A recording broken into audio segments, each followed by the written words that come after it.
my sound.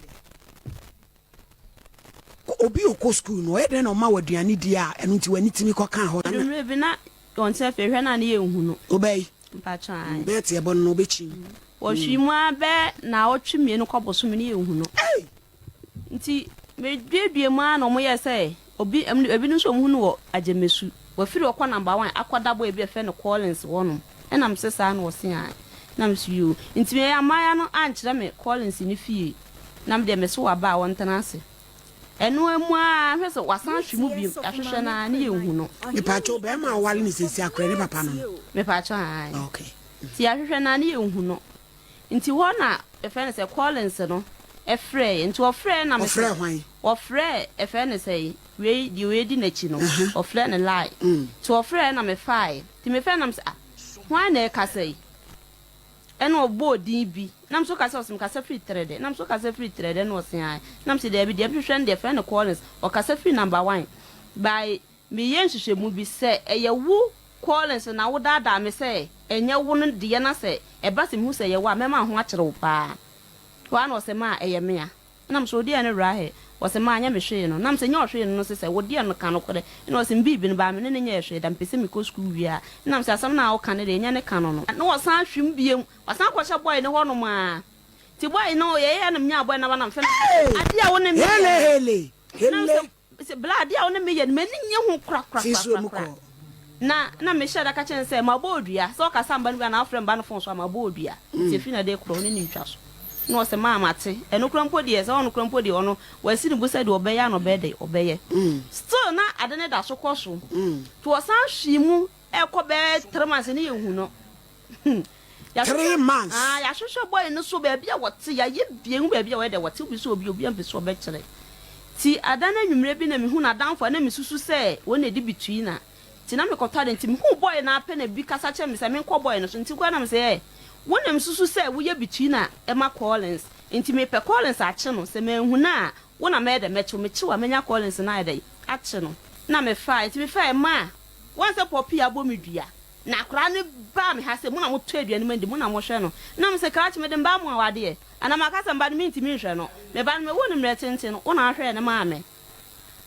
ene no kate no nti eye na kache me kruso na me kruso na aduane de onye de wona ne on kanche na busuafo se sei na waye na busuafo ne ye de emfa no ma ne ntena senka se be ye ono so ebenya no bo betena fi usia Collins wen the side one mo side he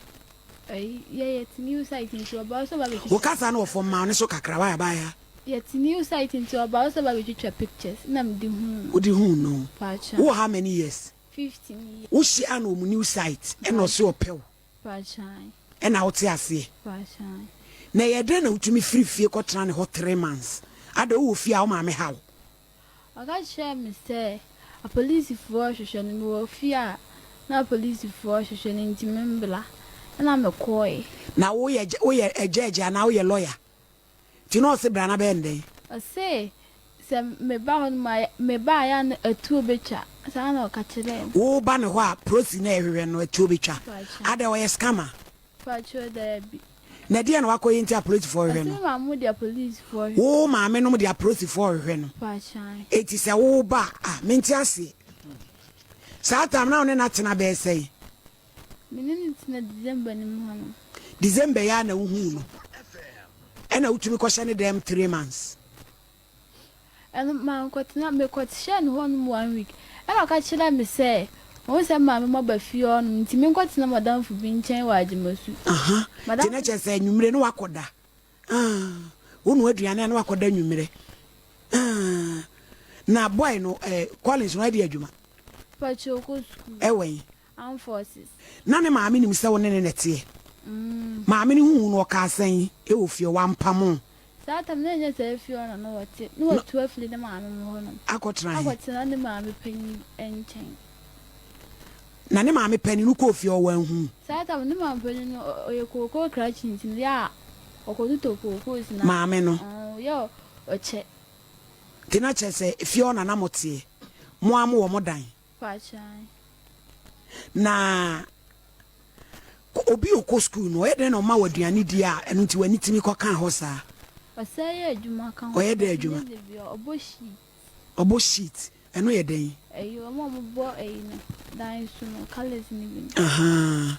Na yeso mo se kawa bi. Den no so oye wo ho ade a wono wo maame no papa ana frafrafo mama mremu no be matumi ye wo ho ade a wo maame no papa nya we. Den no oye wo ho ade no. Pachu ndi ko Kate ana o toy. Ring no. Pacha. Na mo de koma asofo no. Pacha mi nim sofo kula wo ka. Na mo ko asofo bi ho. Pacha da. Nti no de kwase akeka keke no wo keka. Pacha. No no ane de kawa ne hye o. Pacha. Mudi nsi bi se bi a we gya ne nyonko a bibi nye no. Pacha. Mudi nsi. Pacha. Dumre bi na on se fe hwe na ne yehu no. Obey. Pacha. Be tie bon no be chi. Wo hwimu abe na otwemie no koboso me ne yehu no. Nti me dwedwe mu a no mo ye se obi no so mu no wo agemesu. Wa firi okwa number 1 akwada bo e bi efe no Collins wono. Enam se sa na wo se an. Nam so you. Nti me amaya no ankyere me Collins ni fie. Yo, ayefo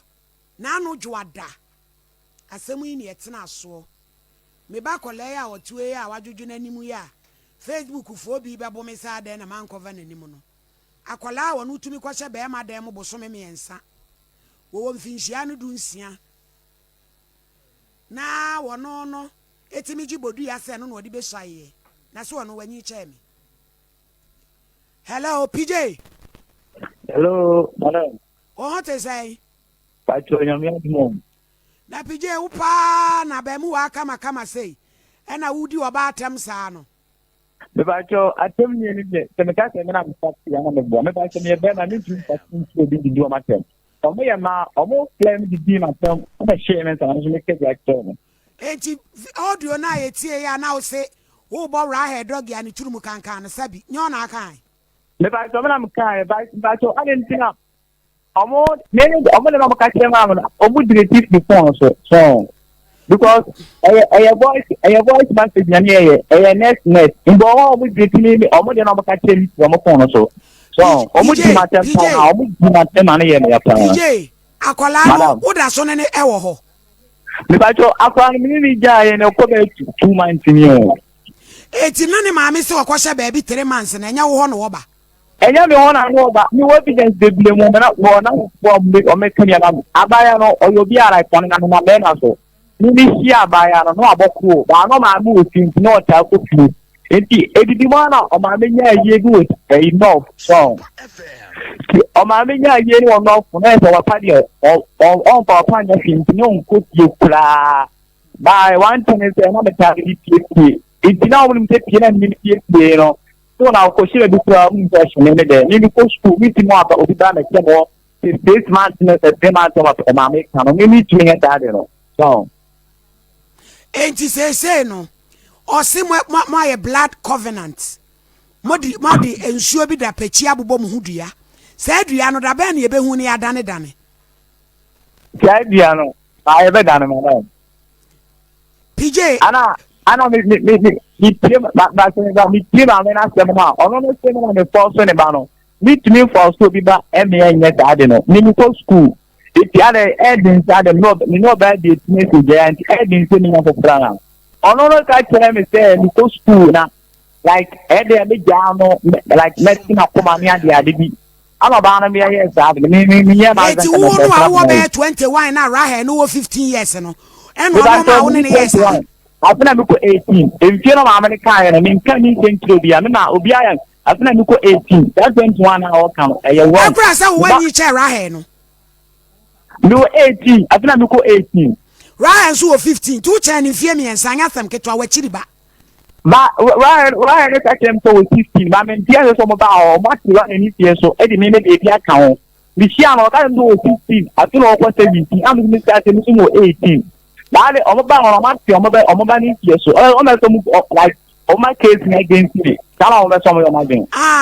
me pa cha o PJ nya botre pa ma me na mi musa on semba ko mienu bi sa dua na amabobo no Ryan so ono no wafa wachi ni Gideon bi akoda eti se ya na ni dua na unyi ni sakura wo bewu me pa cha ama e fa na ama o ka kira me say the Gideon quality power for the chia and community problem and Gideon quality power for the G. my Sunday boys record the ama me pa so boss no di ka play me no na na funu ono ne na na akwati na nchen na unim e wo se na ma fight ana ono ma da ntinye video case me ba ya anko onye na ajun pote oba me ya ga ni bia bia oni na ma fight ni ka ko da ya ntina gideon de ye do ti puro ana me di na ni ko hu ye ba oni na ma fight e di ka ko de da no boy oni me ma 5 akode da na uni panu so ni na jai pije o ye de hu so oni me ma 5 akode da me pa cho tiene dentiana mi njini se de ne yo bia no abo ne hu bia enti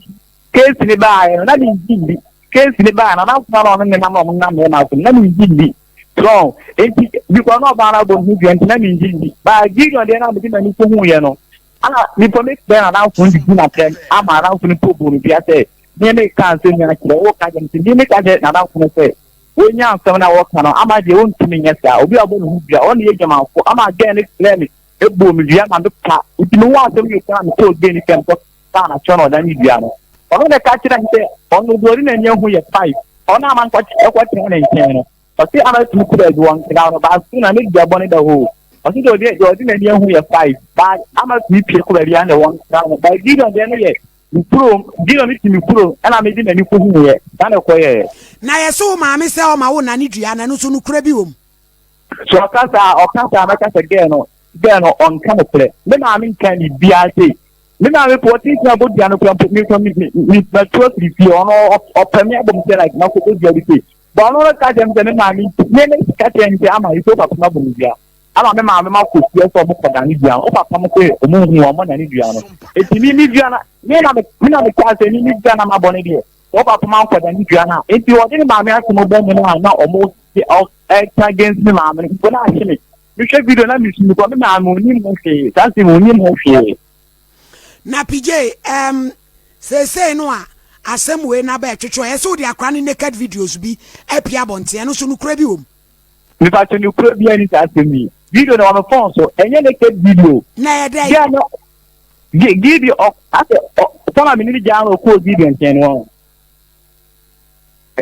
sama mi ni jaro ko video nchen so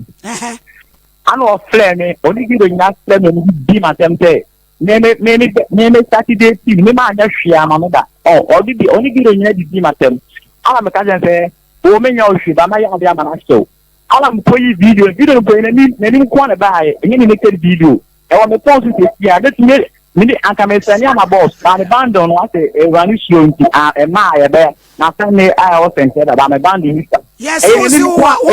adanse for naked video dia PJ yes wo se wo dance for da be na so no dance for ne beba na so ba ka wo de na obi ehuru de say wo so bia wo so wasem bia da be na no dance for beba me pa cho that is Nkomo na ni di kwa me ma me nya we ti telephone afa nti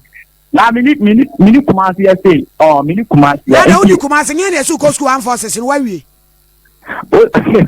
the case na ba me ka chom say so mo person ni school sembo mia ene wa ba nso me nya nye ma je se me da be da ni dua no na ono ka je ai ama nye bo e femi sister of them di ma tempe e ko ni 20 years I'm saying PJ tie me ye pa e be ya ma wo se wo beba ne adane dua ne say the police e be chew because asem we lawyers are show interest wo mu no se wa me ya na ne dua no a pa bia wo pia me the police better ta wa chew e tie be ye so be free producer na be bo ma me amane na ye nyina be hia asumdwem no madane dane dua no no wakọ baabi no anu so de na sema akọ ne baabi no wakọ suku no anu so obesua adwuma wakọ na adwuma mara ba to edua no je na na mo kan edua de yin aye covenant no ane ni didi nse se we fa we achi ensuo nku no age se wo ho ne yadane papa etieye enye se free man dey ko ye betata yedi koti betata wo enu atapoku mu nyina de lawyers numbers ama ho pesa asem we ye wura mu a na mu nyina mo yankola mu nyina mo PJ